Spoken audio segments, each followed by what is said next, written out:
Time for your fan weather forecast brought to you by Utke Heating and Cooling. Right now, 53 degrees, partly cloudy skies. Not seeing any rain in the forecast for tonight. Small craft advisory till 10 o'clock tomorrow night and a low of 38.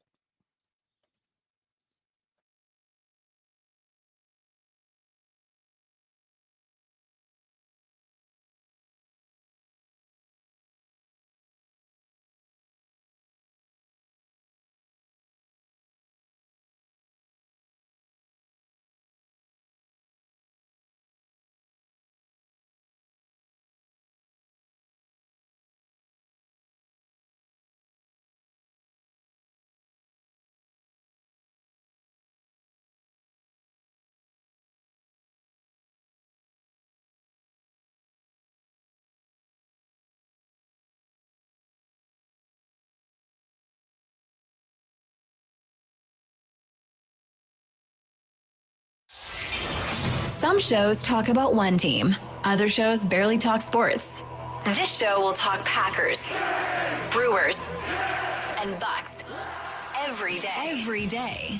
It's Wisconsin Sports Daily with Steve Sparky Fifer, served up by Wendy's on the Wisconsin Sports Radio Network. Download the Wendy's app today.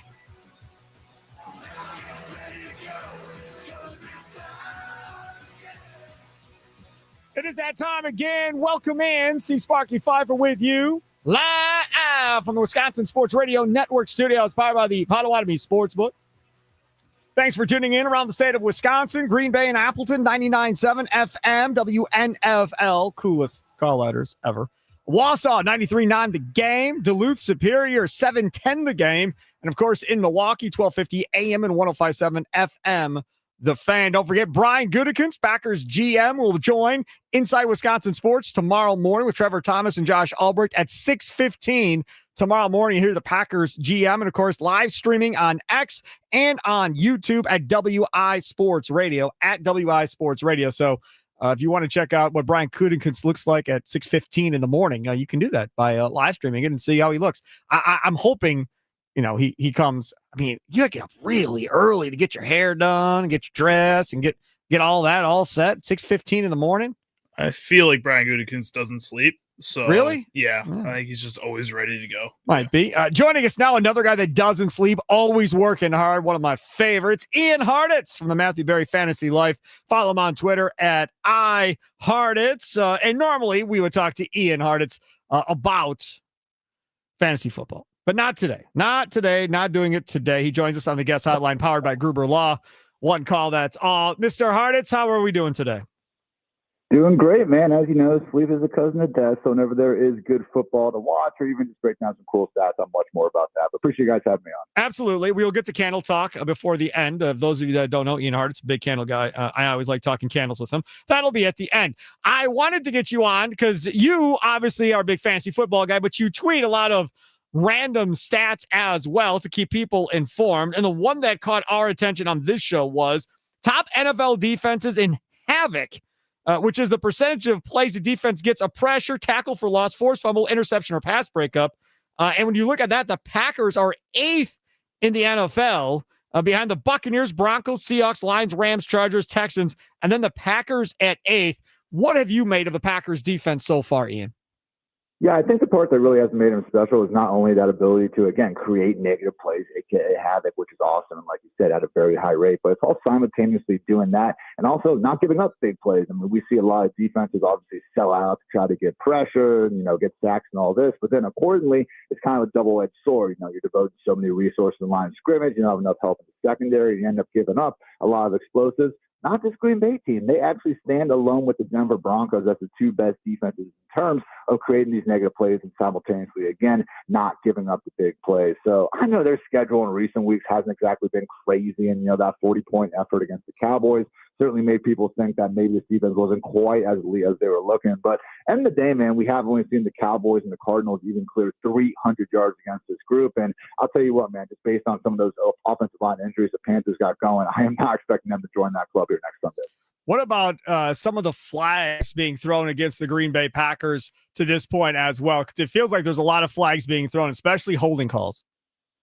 Yeah, it's one of those things, man. I wouldn't say they've been getting screwed over quite as much as the Buffalo Bills, who hilariously, guys, despite having one of the highest pressure rates in the league, they've only been, gotten 3 offensive holding calls on defense. Meanwhile, they've been called for a league-high 17 holding calls on offense. So, yeah, Bills Mafia really getting screwed. But when you do look at that kind of just quadrant of a graph looking at these things, the Packers do join the Colts, Chiefs, and Jaguars as groups where, again, they're really getting called for a lot of holdings on offense, not so much on the other side of things, which, when you got Micah Parsons and company, it's funny because I've seen, Packers fans complaining about Micah not getting enough holding calls. And if you guys have been paying attention to Cowboys fans, at any point over the last 4 years, they've been beating that drum as well for pretty much his entire career. He is Ian Hartitz, Matthew Berry's Fantasy Life. Follow that at MB Fantasy Life on X, or follow Ian on X at Hartitz. He joins us here on Wisconsin Sports Daily, served up by Wendy. Steve Sparky Fifer with you. Let's switch gears here. Let's go over to the offensive side of the football. And there's another stat that you tweeted out actually earlier today that I thought was really good. Average distance needed for a first down on third down this season. The Rams are averaging only needing 5.8 yards on third down. That's crazy. And there are the Green Bay Packers only needing 6 yards on average on third down. That is a pretty cool number and really tells you how effective they are on the early downs. Yeah, I think it just really played into Jordan Love's strengths a lot as well. I mean, when you look at his overall numbers this year, they really are MVP worthy, particularly when you start considering the Packers' chances of, finishing with a 1 seed in the NFC. But he has actually had things drop off quite a bit under pressure, which, is going to be the case for every quarterback. They'd all prefer to be in clean pockets. But Love particularly has gone from really first to near last in terms of his ability to generate positive plays when he is, under pressure and duress. So again, being in those third and manageable situations have helped a lot with that. I will say, pressure stats do tend to be a little bit volatile, and just it's been good to see the guy moving well again, because obviously, that second half of 2023, dude was putting up numbers with the best quarterbacks in the league. But man, playing on that slip and slide of a Brazilian turf in week 1 last year had him banged up. And I remember hurting his groin against the Lions. Like, the dude would just never seem to be healthy in 2024. So going into this year, it was like, okay, well, are we going to see that guy that was just absolutely dominating during the second half of 2023, or is 2024 maybe a bit more, closer to the real version of Jordan Love? And hey, man, through 8 weeks of this year, I think we can say that world beater we saw in 2023 looking more like the real life version we're seeing now. And we talk about how good the Packers are on offense. There was a lot of talk about Ben Johnson going to the Bears, the development of Caleb Williams, how much better that Bears offense was going to be going into this year. And they're dead last on average yards to go on third down, over 8 yards on third down. What has went wrong in Chicago? Yeah, man, this time last year through 8 weeks, Shane Waldron was getting all the slander and everything. The Bears had scored 163 points. This year they're at 168, so only a 5-point improvement overall, with the wizard known as Ben Johnson. So it is kind of funny, both Ben Johnson and then obviously Liam Cohen doing his thing in Jacksonville, praised as these offensive wonderkins the entire offseason. Both those offenses, I think, have actually largely disappointed, but it's the Bears and Jaguars leading the league in takeaways on defense right now. So almost a different part of football has been getting them over the hump. So I would just say with Caleb, and I'm sure even Packers fans can't admit this, I mean, the dude, when the play breaks down and he's forced to, roll to his right and start trying to avoid dudes, I mean, he's absolutely special. That's why his highlights at USC were so incredible. And I do think that ability to, again, create off script is something that we see from some of the best quarterbacks in the league. The problem is just nothing ever seems to be easy in this Bears offense. There's always miscommunication going on between Caleb and DJ Moore, which, yeah, they're young and I guess still only on their 24th game together. But you think by game 24, they can start to figure things out. And again, I think seeing the Lions keep on keeping on as well as they have, continuing to spam trick plays successfully all over the place, has gone to show that maybe that Dan Campbell infrastructure had a bit more to do with Ben Johnson's success. So I've always been team Jimmys and Joes are going to outweigh the X's and O's at the end of the day. I'm not trying to slander Ben Johnson. This team, has in large part still been pretty solid over there. But I just think it's a good reminder that, as great as we kind of hype up these, offensive masterminds every single season, it's going to come down to the guys going out there and making the plays. The funny thing to me about this is, and it's something I complained about last year, it's something I've complained about at the beginning of this year, and now in the last 2 weeks, things have changed. But Tucker Kraft is a guy that you could see last year was going to be a difference maker at tight end. And we were arguing that he should be the number one option last year in the playoffs. Get him 8 to 10 targets a game and let him go. His yak yards are crazy. And now you come into this year, now the last 2 weeks, he's really blowing up. And it feels like now maybe he's convinced Matt LaFleur to maybe start drawing more things up for him kind of going forward. And then you get Christian Watson back, and that's your second guy. And then they still drafted Matthew Golden in the first round last year. And if you look at how this lines up right now, Matthew Golden is 3 or 4, depending on where you put Romeo Dobbs. You're going to get Jaden Reed back coming up here at Thanksgiving. How do you break it up from a fantasy perspective, I guess you could say, as far as where you want to put your eggs in what basket? It's annoying in fantasy land. Obviously, Matt LaFleur, who will, forget more football than I'll ever know in my entire life, knows what he's doing, and the results speak for themselves. I mean, this is actually his most successful Packers offense going back, to 2020, when obviously Aaron Rodgers was operating at the peak of his power. So everything's going great in real life, but yeah, only one football to go around. It's honestly not too dissimilar from the Buffalo Bills and what they're doing. Again, great real life offense, but when you have 4 or 5 wide receivers and tight ends involved, it becomes this everybody eats sort of offense, and we end up really only getting the quarterback and the running back consistently putting up big time numbers. So at least they have been involving Kraft more recently, and I'm with you, man. Like, I've always been kind of confused why guys like Tucker Kraft and George Kittle, and even last year with Jaden Reed, you would think those could just be the easiest guys to kind of scheme some screens to, even some rush attempts in Jaden Reed's case. So it's always, perplexing to me when we see them go 60 full minutes without getting a touch. So obviously with Kraft and Kittle, they're so good blocking. You want to lean into that as well. But my goodness, man, just every time Kraft gets the ball, I feel like he's like, a dad roughing with his little kids out there. So super special player. Love the enthusiasm that guy plays with. And, 20 targets over these last 2 games. Let's keep it going.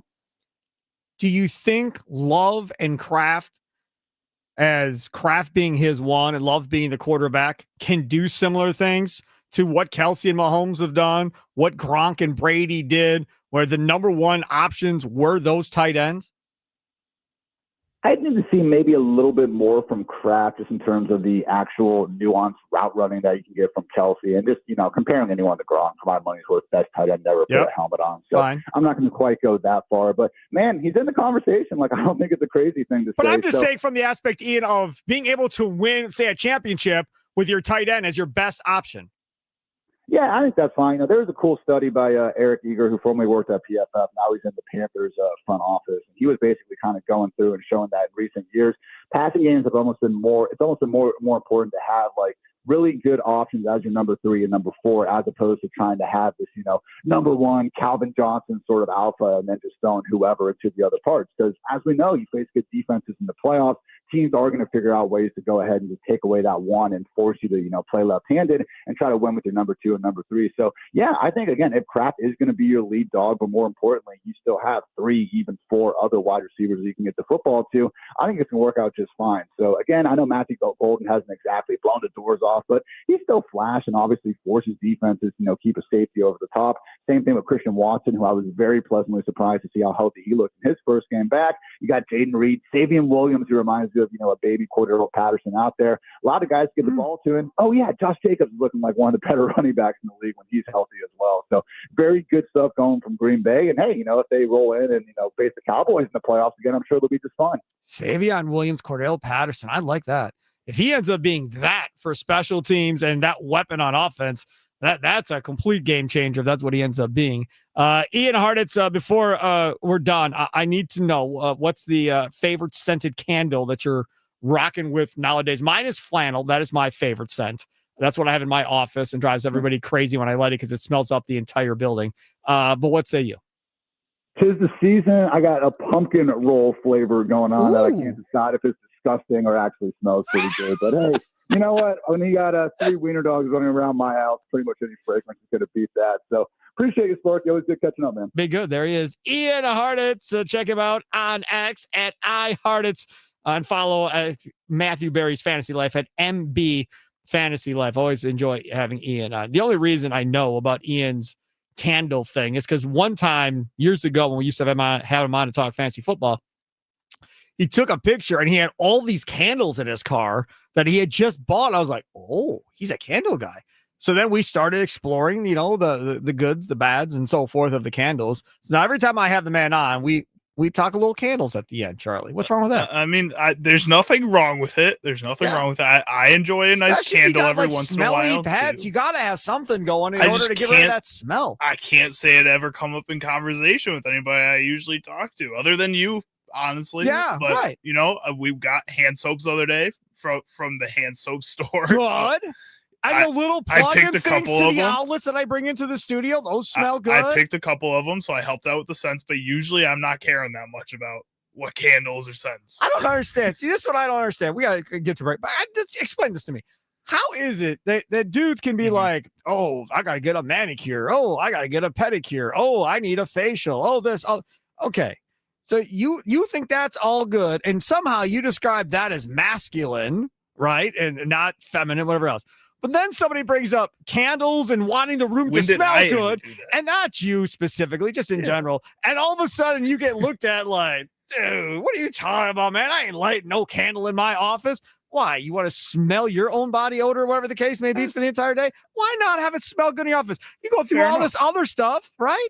I mean, I'm fine with the candle. Like, I like a candle. I'm not usually digging through 20 different candles to find the right scent. man. Or like kind of grab the first one and have my girlfriend pick one out, and then I'll put it out there. It's fine. You go to these stores, man, you walk in, and that's what I love doing. And my kids too. Sit there, pick up the candle, smell the candle, see which one you want to get for the house or for work or whatever. I just look at the names and say, yeah, that one looks like it'll smell good. Yes, and then you test it out. Sometimes you're you don't pleasantly surprised, like, oh, that's surprise better yourself, than I thought, right? And then it's, can I deal with that scent for 20 minutes? Or can I deal with that scent for a half hour? Or sometimes it's like, how did they ever think that could possibly be a scent people would buy? Those ones are more fun. For instance, the bacon candle, right? Some dudes love bacon, right? And they love the smell of bacon. I'm out. I don't want to smell bacon all day. Like, I'm out. That's not freshly mowed lawn, though. That's a good not that either, man. No, not that either. So Wisconsin Sports Daily, served up by Wendy's, live on Wisconsin Sports Radio Network Studios, powered by the Potawatomi Sportsbook. Coming up next, we've talked on this show in the last, couple days about Micah Parsons and his impact. We've talked about Matthew Golden and his impact. Now, when we look back on the free agency class of where the Packers spent their money in free agency, what are your thoughts now on what they did in free agency? Micah was a trade. Matthew Golden was a draft pick. Let's not look halfway through this year, pretty much coming up on halfway through the year. What now do you make of the choices that Brian Gutekunst made in free agency? And don't forget, tomorrow morning, 6:15, Inside Wisconsin Sports, Trevor Thomas, Josh Albert, tune in to hear that interview. Watch it on X, where we're live streaming right now at WI Sports Radio, YouTube as well at WI Sports Radio. So make sure to check that out. We're going to talk about that coming up next. Nicolay Law talking text line 414-677-1250, 414-677-1250. Potawatomi's giving away over $300,000 in prizes. It's autumn action. Yep, you heard that right. Over $300,000 in prizes, courtesy of our friends over at Potawatomi Casino Hotel. Autumn action runs November 1st through the 20th, and you can earn entries playing with your rewards card. Prize drawings happen on Thursdays between 5 and 8 p.m. If you win, you get to pick your prize from the prize board. All leftover prizes go into rollover jackpot drawing. For more info, go online at potawatomi.com. Must be 21 years of age or older and a rewards member to play.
Welcome back. Wisconsin Sports Daily, served up by Wendy. Steve Sparky Fifer with you.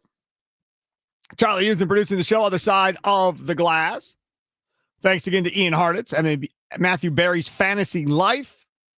Follow him on Twitter at iHartitz. Went over a bunch of cool stats with him on the Packers. Charlie Sounds of the Day comes up here in about 15 minutes or so. His top 3 clips from around the world of sports. That's brought to you by Prize Picks, so stay tuned for that. We'll go over the Prize Picks lineup that we played yesterday on this show and see who I jinxed last night. So we'll talk about that as well in the next segment. So as we talked about before the break, we have talked about on this show in the last 2 days. It's Wednesday, by the way. I got a little scared earlier in the day, if I'm being honest. So I was hustling to get something put together for Thursday, realizing that it was Wednesday. Then I talked to my boss. He's like, what's the big deal? It's Tuesday. You got 2 days. Like, you got plenty of time. Don't worry about it. I was like, oh, I got the wrong day again. This is a common occurrence with me and Charlie where I have the wrong day. So I hang up the phone. I go talk to another person in the building. And they're like, no, it's Wednesday. You're right. I'm like, it is? Yeah, it's Wednesday. So literally, I second guess myself all the time to literally where I have to turn my phone on to see what day it is. It's not good, Charlie. It's all right. You'll get through it. You're doing all right. We'll help you out. We'll get you a caretaker or something, you know. It's going to be you. It's not going to be me. It's going to be you. Yeah. I have to figure something else out financially. You're caretaker. You're the young guy. You're going to have to deal with me as we go forward here. My other kids are too young. Okay, so this is the deal. We talked about Micah Parsons. We talked about Matthew Golden the last 2 days. I want to talk about free agency and how this Packers team did in free agency at the end of the day, as we are halfway through, the first season of these free agents that they brought in to come in and try and help this football team out. What are your thoughts on this free agency class to this point? Nikolai Law, talking text line 414-677-1250, 414-677-1250. Follow on the socials at WI Sports Radio. Stream us on X, on YouTube as well. So, first off, you go out and you sign Aaron Banks. Aaron Banks is a guy that was in the San Francisco 49er system. Big dude, can play tackle, can play guard, so forth. They give Aaron Banks a bunch of money to come in and play left guard. Now, at that time, everybody was like, well, that means Jenkins is going to center, Elton Jenkins, because why are we moving Elton Jenkins from left guard to begin with if he's not going to center? So you've had 2 things occur off of one signing. Aaron Banks hasn't been able to stay healthy through training camp. Aaron Banks has been hurt in the regular season as well.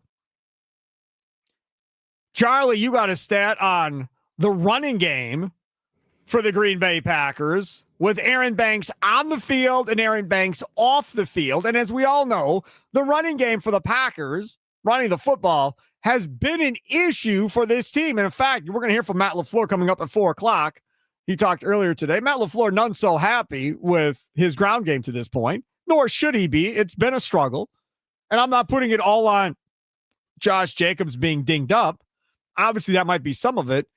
But at the same time, you still have to have holes for guys to run through, right? I mean, running into the back of your own guys and getting tackled in the backfield, that's not the running back's fault. There's nothing there. What do you want them to do?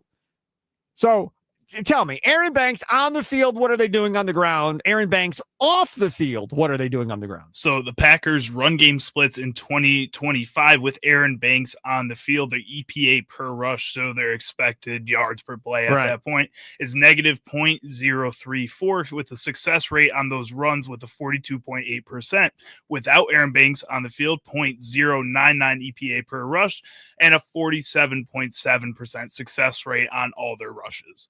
So you spent all this money to beef up the line. Then you doubled down and went and drafted Belton, Escalade, to come in and help on that offensive line as well. And the debate there was tackle or guard. So you get bigger with Elton Jenkins in the middle. You get bigger than Elton Jenkins at left guard. At right guard, you go with Jordan Morgan, who's supposedly a tackle. So you're playing with a different body type there. You don't do anything with Rasheed Walker yet, but that's going to be Jordan Morgan's position. That's the thought process. Zach Tom's at right tackle. We don't know if Zach Tom is going to slide into guard and Belton's going to be the right tackle. But when you sign Banks and you draft Belton, what did you and I say? Hey, they're trying to be the Eagles. They're trying to get a heavier offensive line to lean on and push the defense of the opposing team because they want to run the ball more and better with Josh Jacobs than they did last year. That appeared to be the philosophy. And to this point, I would say it has not worked, Charlie. No, not even close. And Josh Jacobs is trying. He's going out there running really hard. He's had pretty decent stats, even though he's been sick, even though the offensive line hasn't been playing up to par there. And I think a lot of people aren't looking at this because their pass pro is so good. I think that's the weirdest thing is how great their pass protection is, but how awful their run blocking is. That doesn't make any sense. You would think that some of that pass blocking prowess would leak over to the run blocking side and that it would just translate. It feels like they're putting so much attention into focusing on pass blocking well for Jordan Love. And I think mostly that's because they went into the season with this idea of playing the run so heavily and that they practiced the run so hard so that when they were given the kind of minute opportunities to actually throw the ball, that they would focus on their pass pro. So it was perfect every time they got the opportunity. But now they're throwing a lot more at this point in the season and the pass pro looks really good. But because they didn't focus on that run game and making sure that run game is perfect, that's not looking as great. And Josh Jacobs is just making do with what he's got, which is still ending up okay, which is fine with the Packers. See, and when you have, and I'm going to use a Hall of Famer, so forgive me, but when you have a Barry Sanders who can make something out of nothing on a regular basis, okay, that's one thing. But when you don't have a Barry Sanders, but instead you've got a really good running back in Josh Jacobs who can run you over, deceptively quick, making somebody miss to a certain degree, not really home run power where he's going to take it 80 yards and run away from people, right? I mean, Barry Sanders could make a couple guys miss and go down the sideline and gone. Like, ain't catching him. It's over, right? So Josh Jacobs isn't that guy, but Josh Jacobs can break off a 20-yard run, 30-yard run, and do something like that, which is still good. And you pay a guy like Aaron Banks. He is the 7th highest paid guard in the National Football League right now as far as contract value goes. If you break it down, I'm using Spot Track for this. If you break it down simply by average per year salary, he is the 7th at $19.25 million right now. That's a lot of money. The only ones in front of him, Tyler Smith of the Cowboys at 24, Trey Smith of the Chiefs at 23.5, Landon Dickerson of the Eagles at 21, Chris Lindstrom of the Falcons at 20.5, Quentin Nelson of the Colts, Robert Hunt of the Panthers, both making 20. And then there's Aaron Banks. Does Aaron Banks belong in that conversation with those dudes? I don't think so. I think you look at the top of that list, and a lot of those guys, Tyler Smith's having a really good season despite that Cowboys offensive line being injured. The Chiefs offensive line is always going to be great behind Trey Smith and him helping anchor that group.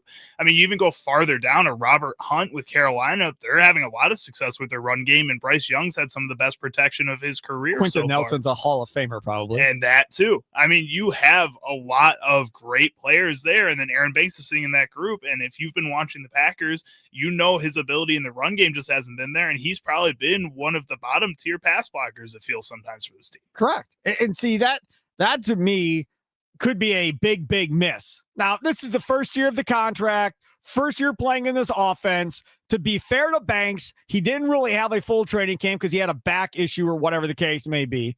Then we get into the season, he's hurt again. So he really hasn't had the reps with this offensive line and so forth. So maybe he gets better as we go forward.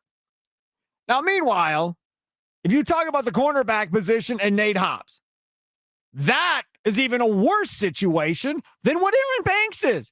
That dude got benched this week to put Carrington Valentine back in, who was horrible the week prior.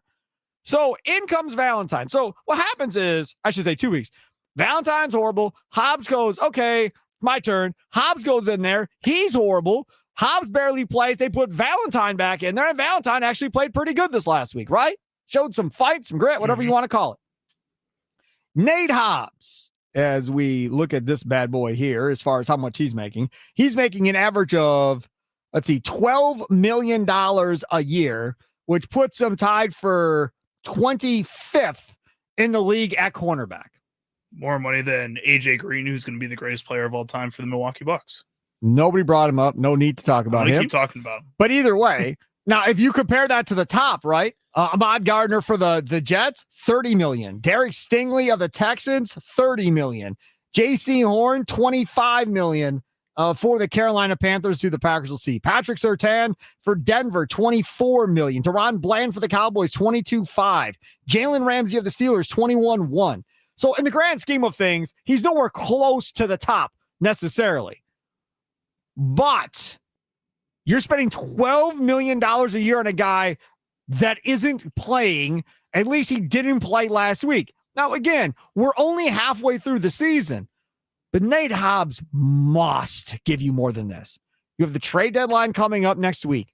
If you're not going to trade for a corner, then Nate Hobbs has to get significantly better at the cornerback position so it doesn't become a huge problem.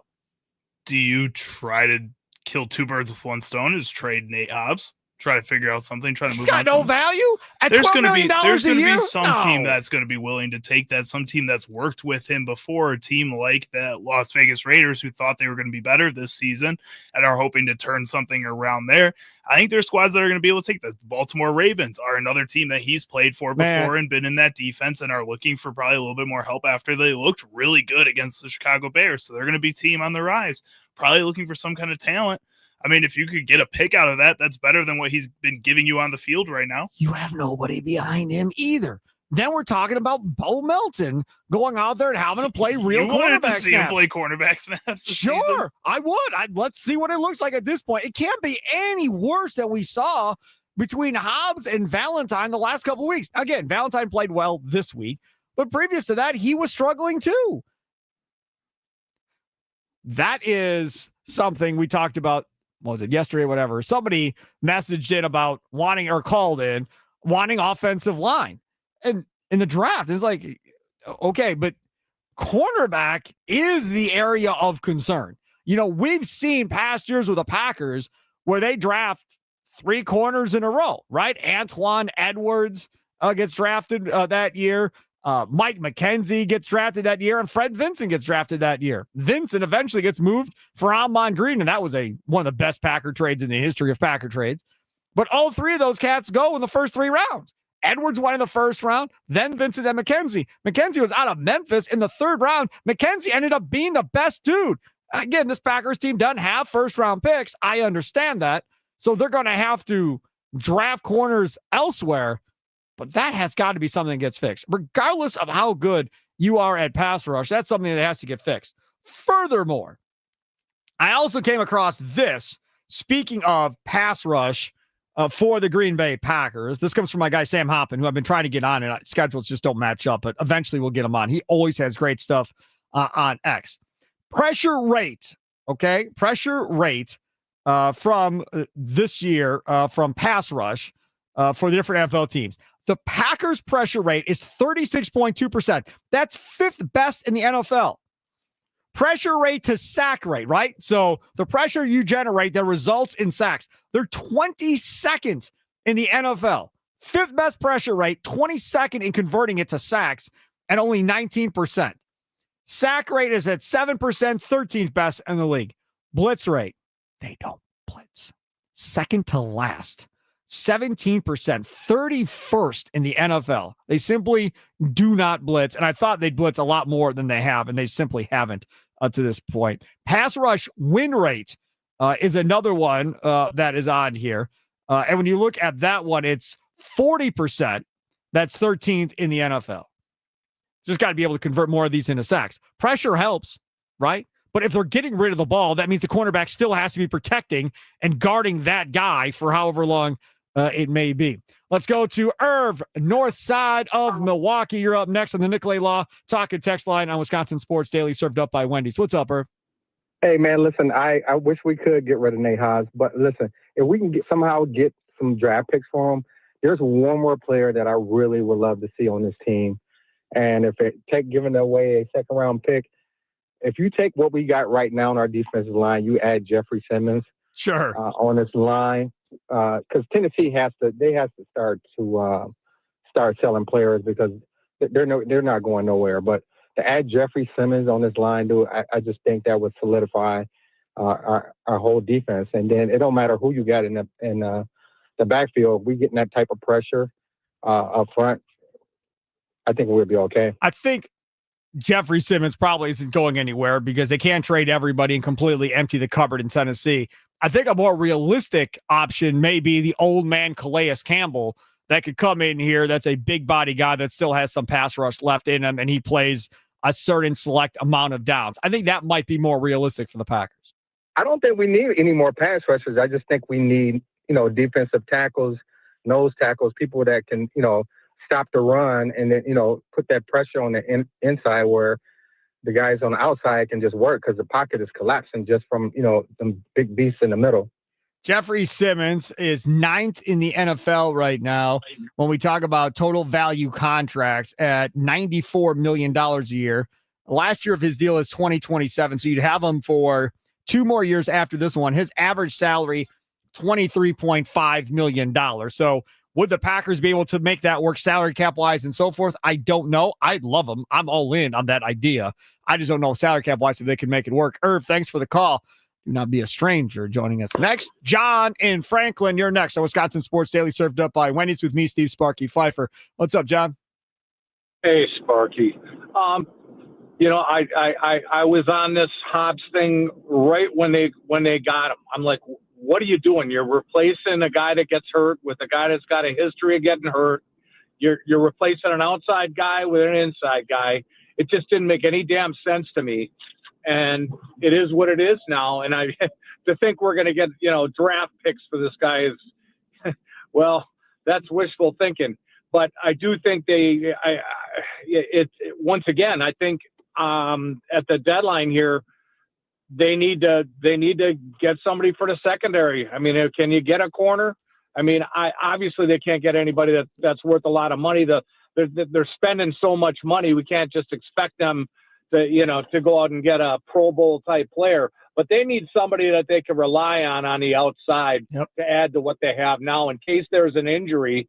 And you know how things roll, and that could really take the wheels off our wagon. They're definitely lacking depth the most at cornerback. There is no question about that. Thanks for the call. I appreciate it. There's John and Franklin checking in on the Nicolay Law Talking text line. Coming up next, Charlie Sounds of the Day, brought to you by Prize Picks Top 3 sports clips from around the world of sports. When the Bucks win, you win at Wendy's. They won last night. They beat the Knicks on NBC. After every Bucks win, stop by any participating Wisconsin Wendy's for a free small vanilla or chocolate frosty classic. No purchase necessary. This offer is only good for 24 hours after a win, so act fast and get that free small frosty classic at Wendy's. It is Wisconsin Sports Daily, served up by Wendy's. Steve Sparky Fifer with you as we broadcast live from the Wisconsin Sports Radio Network studios, powered by the Potawatomi Sportsbook.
I work with a lot of weird people. I never thought I did. I really thought y'all were normal. But the more I talk to y'all, the more concerned I get about y'all. Like, some of this stuff I don't understand. Tommy Wirtz was just in here, and you'll hear him 5 to 6 coming up. Wisconsin Sports Wrap-Up Show. It's a great show. Lots of stuff coming up today from 5 to 6 here on the Wisconsin Sports Radio Network. I don't understand. So he's in here telling me, my barber left. I don't know what to do. I don't know where I'm going to go with my haircut. I got to find some new place.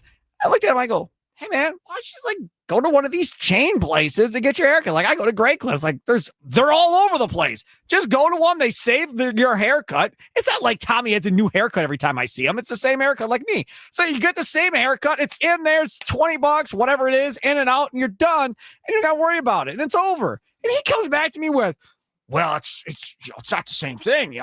My barber was like 27, but I'd give him 50 because of the experience. Get out of here, man. You aren't getting some special haircut or something like that. There's nothing. Tommy's head of hair. He probably could do it himself.